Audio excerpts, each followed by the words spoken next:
വചനം കേട്ട് നമുക്ക് കൃപയിലേക്ക് വരാം. ലൂക്ക 2:19, 2:51 പറയുന്ന പോലെ മറിയമാകട്ടെ ഇതെല്ലാം ഹൃദയത്തിൽ സംഗ്രഹിച്ച് ഗാഢമായി ചിന്തിച്ചുകൊണ്ടിരുന്നു. പരിശുദ്ധയമ്മ ദൈവവചനം ഹൃദയത്തിൽ സംഗ്രഹിക്കുന്നു, അത് ഗാഢമായി ചിന്തിക്കുന്നു. പരിശുദ്ധയമ്മ ആ വചനത്തെ മാംസം ധരിക്കുന്നു. അപ്പോൾ നമ്മൾ ദൈവവചനം ധ്യാനിക്കുന്നവരായിട്ട് മാറണം. അപ്പോൾ ദൈവം ധ്യാനിക്കുമ്പോൾ അതിലൂടെ തന്നെ കൃപ നമുക്ക് ലഭിക്കും. ഇത് നമ്മൾ ധ്യാനിക്കാൻ പോവുക. ലൂക്കാ സുവിശേഷം 8-ാം അധ്യായം 1 മുതൽ 3 വരെയുള്ള വചനം. അതിനുശേഷം യേശു പട്ടണങ്ങളിലും ഗ്രാമങ്ങളിലും ചുറ്റി സഞ്ചരിച്ച് പ്രസംഗിക്കുകയും ദൈവരാജ്യത്തിൻ്റെ സുവിശേഷം അറിയിക്കുകയും ചെയ്തു. 12 പേരും അവനോട് കൂടെ ഉണ്ടായിരുന്നു. അശുദ്ധാത്മാക്കളിൽ നിന്നും മറ്റു വ്യാധികളിൽ നിന്നും വിമുക്തരാക്കപ്പെട്ട ചില സ്ത്രീകളും 7 ദുഷ്ടാത്മാക്കൾ വിട്ടുപോയവളും മഗ്ദലന എന്ന് വിളിക്കപ്പെടുന്നവളുമായ മറിയവും ഹെരോദോസിൻ്റെ കരസ്ഥനായ കുസായുടെ ഭാര്യ യോവന്നായും സുസന്നയും തങ്ങളുടെ സമ്പത്ത് കൊണ്ട് ശുശ്രൂഷിച്ചിരുന്ന മറ്റു പല സ്ത്രീകളും അവരോടൊപ്പം ഉണ്ടായിരുന്നു. ഇവിടെ വലിയൊരു വചനമാണ് ധ്യാനിക്കുക. 2-ാമത്തെ വചനം ലൂക്ക 2:8-2 പറയും, 7 ദുഷ്ടാത്മാക്കൾ വിട്ടുപോയവളും മഗ്ദലന എന്ന് വിളിക്കപ്പെടുന്നവളുമായ മറിയം. മഗ്ദലന മറിയത്തെക്കുറിച്ച് പറയുമ്പോൾ 7 പിശാചുക്കൾ അവളിൽ നിന്ന് വിട്ടുപോയി, ബന്ധനം വിട്ടുപോയി. അവർ ഈശോ ഒരുപാട് സ്നേഹിക്കുന്ന ഒരു ശിഷ്യയാണ് മഗ്ദലന മറിയം. അതിന് കാരണം ഒന്നേ ഉള്ളൂ, അവളിൽ നിന്ന് 7 തിന്മയുടെ മുഴുവൻ തിന്മയുടെ ശക്തികളും വിട്ടുപോയി. പലപ്പോഴും നമുക്ക് കർത്താവിനെ മുഴുഹൃദയത്തോടെ സ്നേഹിക്കാൻ പറ്റാത്തതിൻ്റെ കാരണം ഏതെങ്കിലും ഒരു തിന്മയുടെ പൈശാചിക പീഡ നമ്മുടെ മനസ്സിൽ, നമ്മുടെ ഹൃദയത്തിൽ ഉണ്ടാകുന്നവരുണ്ട്. അപ്പം അത് നിൽക്കുന്നത് കൊണ്ടാണ് ഈശോയുമായിട്ട് അടുക്കണമെന്ന് ആഗ്രഹിക്കുമ്പോഴും അടുക്കാൻ പറ്റാത്തത്. യോഹന്നാൻ സുവിശേഷം നമുക്കറിയാം 20-ാം അധ്യായത്തിൽ ഈശോയുടെ ഉത്ഥാനം നടക്കുന്ന സമയത്ത് ഈശോ ആദ്യം പ്രത്യക്ഷപ്പെടുന്നത് മഗ്ദലന മറിയത്തിനാണ്. അവളാണ് ഈശോയെ കണ്ടുമുട്ടുന്നത്. അപ്പോൾ അവിടെ വെച്ച് ഈശോ വിളിക്കുന്നുണ്ട് അവളെ മറിയം എന്ന് വിളിക്കുന്നു. അവൾ തിരിച്ച് റബൂനി എന്ന് വിളിക്കുന്നുണ്ട്. അതായത് അവൾ വളരെ കർത്താവിനോടുള്ള ആത്മബന്ധത്തിൻ്റെ ആഴത്ത് നിൽക്കുക. അതിൻ്റെ തടസ്സമൊന്നുമില്ല. അവിടെ കാണാൻ പറ്റും അതിരാവിലെ ഈശോയുടെ കല്ലറയിലേക്ക് ഇവൾ പോകുന്നത് കാണാൻ പറ്റും. വചനം പറയുന്നുണ്ട്, യോഹന്നാൻ 20:1 മുതൽ ആഴ്ചയുടെ 1-ാം ദിവസം അതിരാവിലെ ഇരുട്ടായിരിക്കുമ്പോൾ തന്നെ മഗ്ദലന മറിയം ശവകുടീരത്തിൻ്റെ സമീപത്തേക്ക് വന്നു. ശവകുടീരത്തിൻ്റെ കല്ല് മാറ്റപ്പെട്ടിരിക്കുന്ന അവൾ കണ്ടു. അവൾ ഉടനെ ഓടി ശമേൻ പത്രോസിൻ്റെയും യേശു സ്നേഹിച്ചിരുന്ന മറ്റേ ശിഷ്യൻ്റെയും അടുത്തെത്തി പറഞ്ഞു, കർത്താവിനെ അവർ കല്ലറയിൽ നിന്ന് മാറ്റിയിരിക്കുന്നു, എന്നാൽ അവനെ അവർ എവിടെ വെച്ചുവെന്ന് ഞങ്ങൾക്ക് അറിഞ്ഞുകൂടാ. പത്രോസ് ഉടനെ മറ്റേ ശിഷ്യനോട് കൂടെ കല്ലറയുടെ അടുത്തേക്ക് പോയി. അവർ ഇരുവരും ഒരുമിച്ച് ഓടി. എന്നാൽ മറ്റേ ശിഷ്യൻ പത്രോസിനേക്കാൾ കൂടുതൽ വേഗം ഓടി ആദ്യം കല്ലറയുടെ അടുത്തെത്തി. കുനിഞ്ഞു നോക്കിയപ്പോൾ കച്ച കിടക്കുന്നവൻ കണ്ടു, എങ്കിലും അവനകത്ത് പ്രവേശിച്ചില്ല. അവൻ്റെ പിന്നാലെ വന്ന ശിമോൻ പത്രോസ് കല്ലറയിൽ പ്രവേശിച്ചു. കച്ച അവിടെ കിടക്കുന്നതും തലയിൽ കെട്ടിയിരുന്ന തുവാല കച്ചയോടുകൂടെ അല്ലാതെ തനിച്ചൊരിടത്ത് ചുരുട്ടി വെച്ചിരിക്കുന്നതും അവൻ കണ്ടു. അപ്പോൾ കല്ലറയുടെ സമീപത്ത് ആദ്യമെത്തിയ മറ്റേ ശിഷ്യനും അകത്ത് പ്രവേശിച്ച് കണ്ടു വിശ്വസിച്ചു. അപ്പോൾ അവിടെ കണ്ടുമുട്ടുന്ന ആദ്യം ഈശോ പ്രത്യക്ഷപ്പെടുന്ന അവിടെ മറിയത്തിൻ്റെ അടുത്തേക്ക് വരുന്നുണ്ട്. അതിനുശേഷം കൊണ്ട് ഇതെല്ലാം അപ്പോൾ അവിടെ എല്ലാം അടയാളങ്ങൾ കാണുന്നു. അടുത്ത വചനം പറയും, യോഹന്നാൻ 20:11 മുതൽ മറിയം കല്ലറയ്ക്ക് വെളിയിൽ കരഞ്ഞുകൊണ്ടിരുന്നു. അവൾ കരഞ്ഞുകൊണ്ടിരിക്കുമ്പോൾ കുനിഞ്ഞ് കല്ലറിലേക്ക് നോക്കി വെള്ള വസ്ത്രം ധരിച്ച് 2 ദൂതന്മാർ യേശുവിൻ്റെ ശരീരം വച്ചിരിക്കുന്നിടത്ത് ഒരുവൻ തലയ്ക്കലും ഇതരൻ കാൽക്കലുമായിരിക്കുന്ന അവൾ കണ്ടു.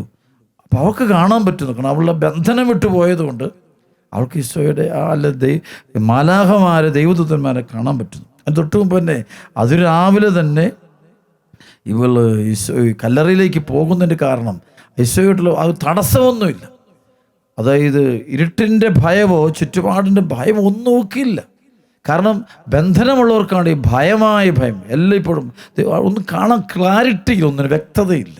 ഇപ്പോൾ ബന്ധനം കംപ്ലീറ്റ് പോയ അതാണ് 7 പിശാചുക്കൾ അവളെ വിട്ടുപോയി. ഈശോ അവളിൽ നിന്ന് 7 പിശാചുക്കളെ ബഹിഷ്കരിച്ചു. അതോടെ ഇവൾക്ക് വളരെ വ്യക്തമായിട്ട് ദൈവീയ കാര്യങ്ങൾ ഈശോയെ മനസ്സിലാക്കാൻ, ഈശോ ദൈവമാണെന്ന് മനസ്സിലാക്കാൻ, ഈശോ ആത്മാർത്ഥമായിട്ട് പരിശുദ്ധമായി സ്നേഹിക്കാൻ, അല്ലെങ്കിൽ ഈ അതിരാവിലെ അവിടേക്ക് ചെല്ലാനൊക്കെ സാധിക്കും.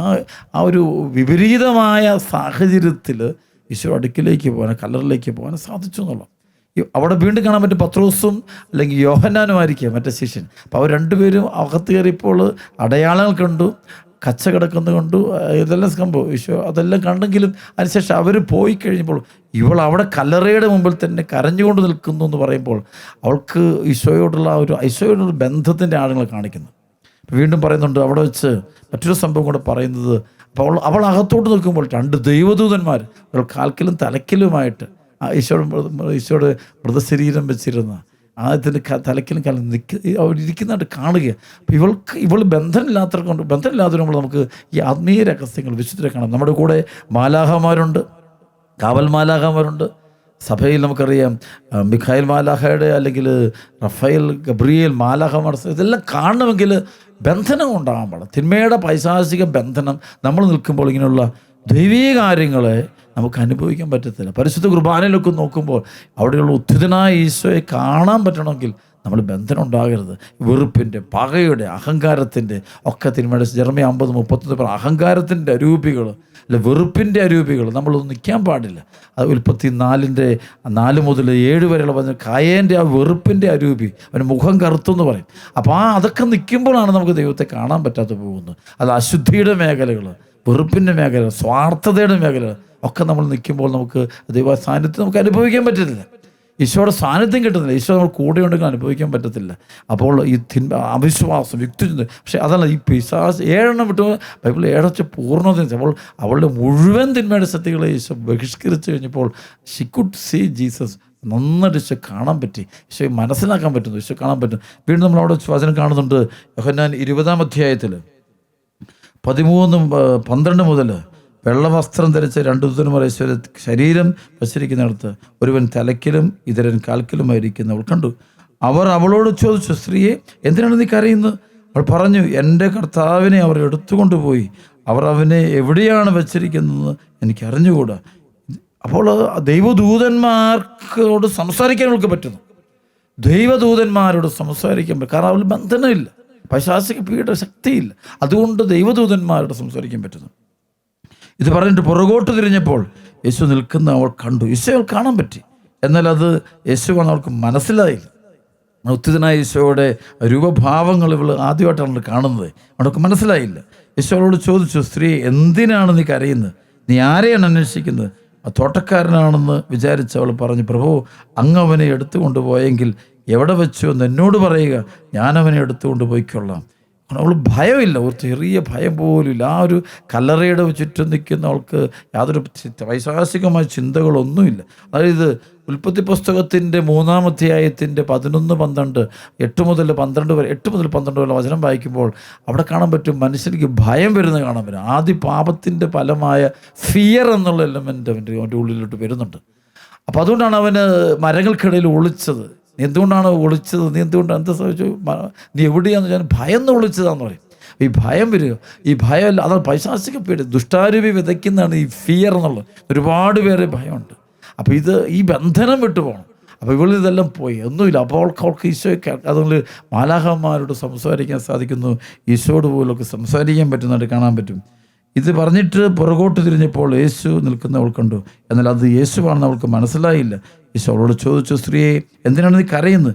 നീ ആരെയാണ് അന്വേഷിക്കുന്നത്? ആ തോട്ടക്കാരനാണെന്ന് വിചാരിച്ച് അവൾ പറഞ്ഞു, പ്രഭു, അങ്ങ് അവനെ എടുത്തുകൊണ്ട് പോയെങ്കിൽ എവിടെ വെച്ചു എന്ന് എന്നോട് പറയുക, ഞാൻ അവനെ എടുത്തുകൊണ്ട് പോയിക്കൊള്ളാം. യേശു വിളിച്ചു, മറിയം. അവൾ തിരിഞ്ഞ് റബൂനി എന്നർത്ഥത്തിൽ ഗുരു എന്നാണ് അർത്ഥം എന്ന് ഹെബ്രായ ഭാഷയിൽ വിളിച്ചു. ഉടനെ അവൾക്ക് മനസ്സിലായി. സ്വരം മറിയമെന്ന് വിളിക്കുകയും ഗുരു എന്ന് വിളിക്കണം. സ്വരം തിരിച്ചറിയാൻ പറ്റുന്നു പെട്ടെന്ന്. കാരണം ഈ ബന്ധനമില്ലെങ്കിൽ ഇത് അറിയാൻ പറ്റും. ഈ ബൈബിൾ വചനം തിരിച്ച് അപ്പോൾ ബന്ധനങ്ങളിൽ നിന്ന് പുറത്തുണ്ട്. അപ്പോൾ അതുകൊണ്ടാണ് ഈ തിന്മയുടെ സ്വാധീനം നമ്മൾ നിൽക്കുന്നതുകൊണ്ടാണ് നമുക്ക് പലതും ഗ്രഹിക്കാനും മനസ്സിലാക്കാനും പറ്റാതെ പോകുന്നത്. അവിടെ ഈശോ നമ്മുടെ അടുത്തിരിക്കുമ്പോൾ ഈശോ നമുക്ക് അനുഭവിക്കാൻ പറ്റുന്നില്ല. അത് വിട്ടുപോകണം. അവിടെ ഇവിടെ ഒന്ന് പ്രാർത്ഥിക്കണം നമുക്ക്. അപ്പോൾ ഈശോയിൽ നിന്നുള്ള പരിശുദ്ധാത്മാവിൻ്റെ ശക്തിയാൽ ഇവളിലുള്ള പൈശാചിക ശക്തികൾ മുഴുവൻ പോയി. 7 പിശാചുക്കളെ ഇവളിൽ നിന്ന് പുറത്താക്കുന്നതാണ് ഈ ലൂക്കാ സുവിശേഷത്തിൻ്റെ വചനത്തിൽ പറയുന്നത്. അപ്പോൾ 8-ാം അധ്യായത്തിൻ്റെ 1, 2, 3 വചനം വായിക്കും. അവിടെ പറയുന്നുണ്ട് മഗ്ദലന മറിയത്തെക്കുറിച്ച്. അവൾ 7 പിശാചുക്കളെ ബഹിഷ്കരിച്ച് കഴിഞ്ഞപ്പോൾ അവൾക്ക് പിന്നെ ഈശോ അനുഭവം കിട്ടി. അവൾക്ക് പിന്നെ ഈശോയെ സ്നേഹിക്കാൻ പറ്റുന്നു. ഈശോ അടുക്കാൻ പറ്റും. ഈശോയുടെ വന്നു ബന്ധനം ഒഴിഞ്ഞു പോയി. ശരിക്കും നമ്മൾ ഈ ബന്ധനങ്ങൾ വളരെ ഗൗരവമുള്ള മേഖലയാണ്. പലപ്പോഴും നമ്മളത് അംഗീകരിക്കാൻ പലർക്കും ബുദ്ധിമുട്ടാണ്. പക്ഷേ വളരെ സീരിയസ് ആയ സബ്ജക്റ്റാണ്. ന്യായാധിപന്മാരുടെ പുസ്തകത്തിൻ്റെ 14-ാം അധ്യായത്തിൽ അവിടെ 6-ാമത്തെ വചനമുണ്ട്. കർത്താവിൻ്റെ ആത്മാവ് സാംസണിൽ ശക്തമായി ആവസിച്ച് ആയുധം കൂടാതെ ആട്ടുംകുട്ടി എന്ന പോലെ അവൻ ആ സിംഹത്തെ ചീന്തിക്കളഞ്ഞു. ഒരു പൈശാചിക അരൂപിയെ ഈ സാംസൺ ചീന്തിക്കളയുന്നത് പരിശുദ്ധാത്മാവിൻ്റെ ശക്തി കൊണ്ടാണ്.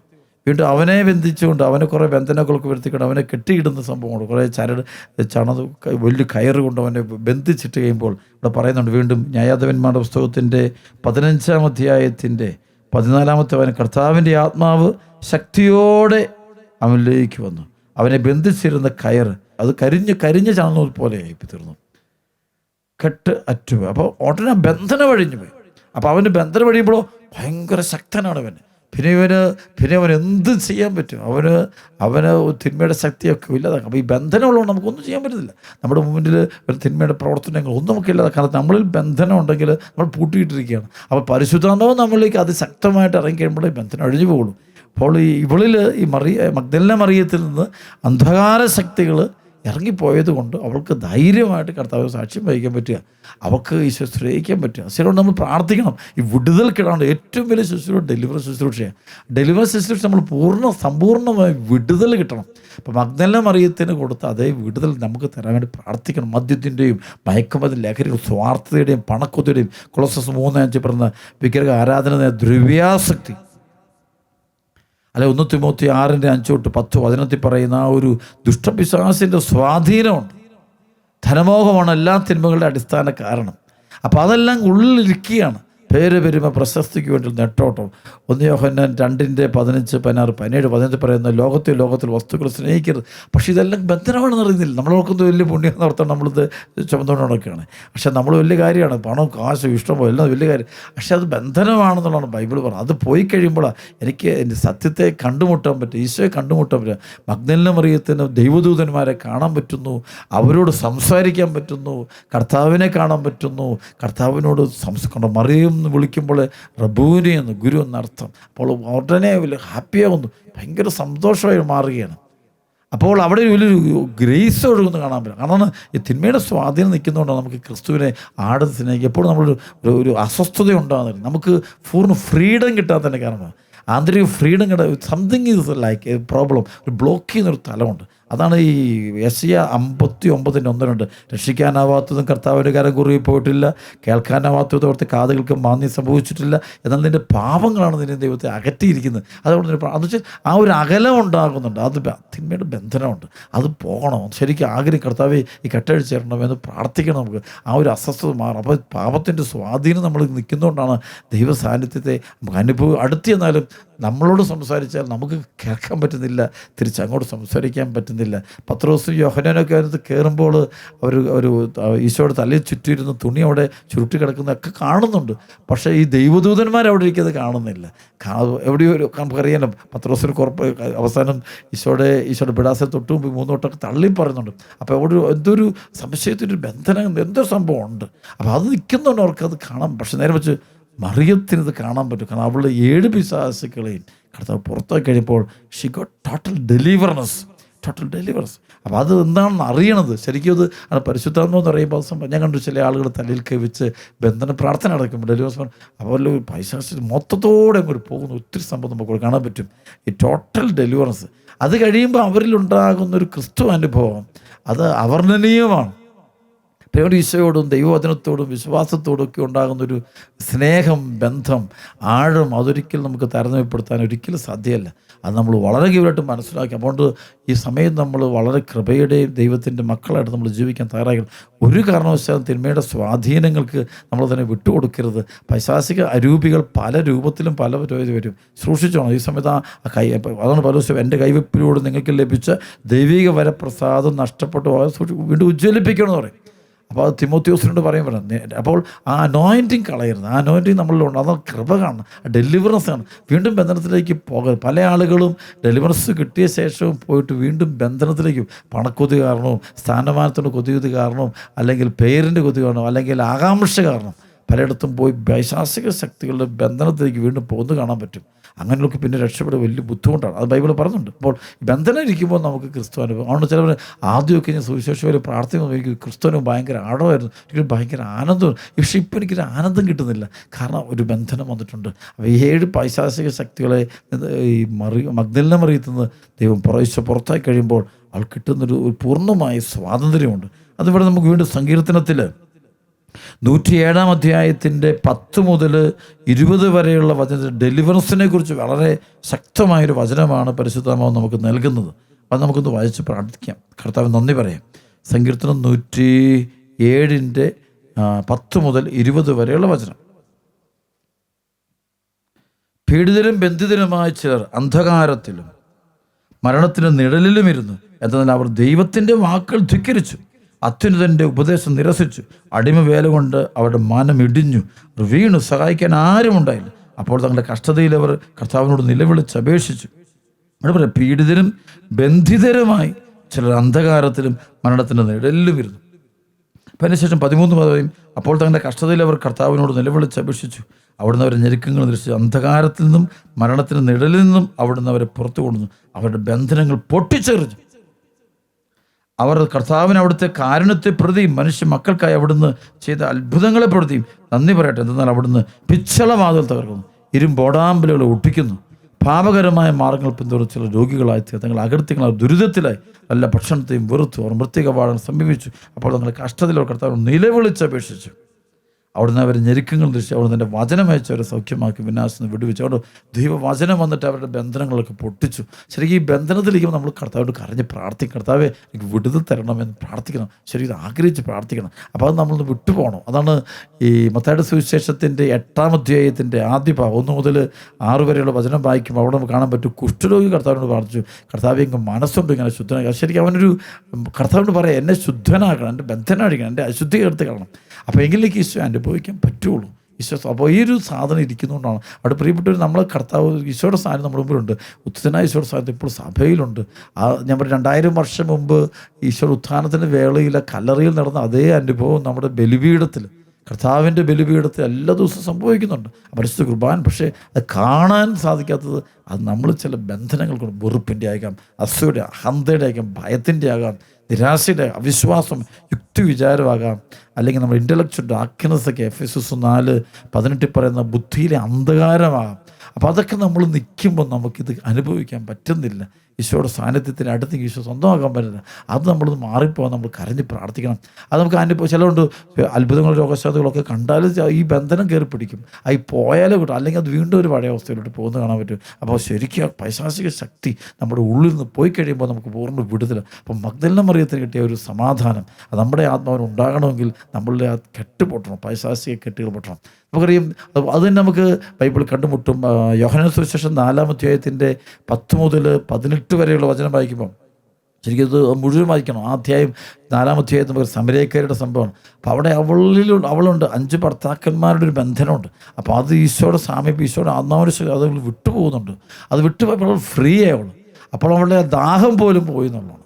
അവൾ ശാരീരിക ദാഹം, അതുകൊണ്ട് അവൾ കുട വെച്ചിട്ട് അവൾ പോവുകയാണ്. പോയി അവൾ എല്ലാവരോടും പറയുകയാണ്, ഞാൻ ഈശോ കണ്ടു, ഈശോയോട് സംസാരിച്ച് എൻ്റെ കാര്യമൊക്കെ പറഞ്ഞു, വിടുതൽ കിട്ടി. അപ്പോൾ പ്രഘോഷകയായി തീരും.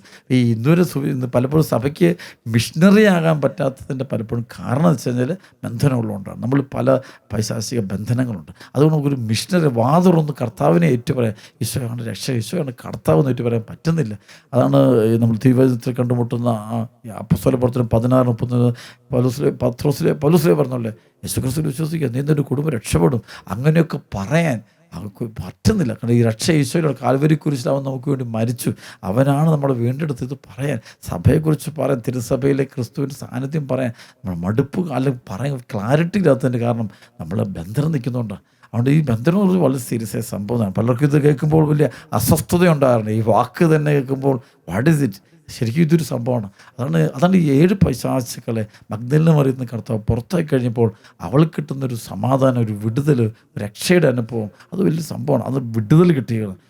ഇത് തന്നെ നമുക്കറിയാം സഖ്യവൂസിന് കിട്ടുന്നുണ്ട്. ധനമോഹിയായ, ധനത്തിന് വേണ്ടി മാത്രം ജീവിച്ച ചുങ്കക്കാരന് അവനിലേക്ക് പരിശുദ്ധ ഈശോക്ക് അവൻ്റെ വീട്ടിൽ ചെന്നപ്പോൾ, അവൻ്റെ ഹൃദയത്തിലേക്ക് വന്നപ്പോൾ, അവൻ്റെ ജീവിതത്തിലേക്ക് ഈശോയുടെ പ്രവർത്തനം, അവനെല്ലാം ബന്ധനം പൊട്ടിപ്പോവാണ്. അപ്പോഴാണ് അവന് കട്ടുമൂട്ടിച്ചെടുത്ത് എല്ലാം അവന് 4 തിരിച്ചു കൊടുക്കുന്നു, എല്ലാം വെച്ച്. കാരണം ഡെലിവറൻസ് കിട്ടിക്കഴിഞ്ഞപ്പോൾ അത് പോയി അവൻ്റെ ഉള്ളിൽ നിന്ന്. ഈശോ കൊടുത്ത ഡെലിവറൻസ്, അല്ലാതെ അവനെ കളഞ്ഞെന്ന് പറയാൻ പറ്റില്ല. ഈശോ ഡെലിവറൻസിൻ്റെ പവറാണ് അവനെന്നത് പോകാൻ കാരണം. എടുത്ത് കളയാൻ കാരണം പരിശുദ്ധ അവന് പ്രവർത്തിച്ചുകൊണ്ടാണ്. അപ്പോൾ ആത്മാവ് പ്രവർത്തിച്ചപ്പോൾ അവനത് എല്ലാം എടുത്ത് കളഞ്ഞു. അവന് ഭയങ്കര സമാധാനമായി, അവന് ഫ്രീ ആയി. കാരണം അവന് വഞ്ചിച്ചും തട്ടിച്ചും വെട്ടിച്ചെടുത്തെല്ലാം കയ്യിലിരുന്നതാണ് ഇത്രയും നേരത്തെ ഭാരം. അതങ്ങ് പോയി കഴിയുമ്പോൾ അപ്പോൾ ഈശോ പറയും, ഇന്ന് ഈ ഭവനത്തിന് രക്ഷ കൈവന്നിരിക്കുന്നു പറയുകയാണ്. 19:10 ലൂക്ക 19:10 പറയുന്ന പോലെ അത് ഈശോ പറയാണ്. അത് വലിയൊരു കാര്യമാണ്. അപ്പോൾ നമ്മൾ ഡെലിവറൻസ് കിട്ടാൻ നമ്മൾ പ്രാർത്ഥിക്കണം.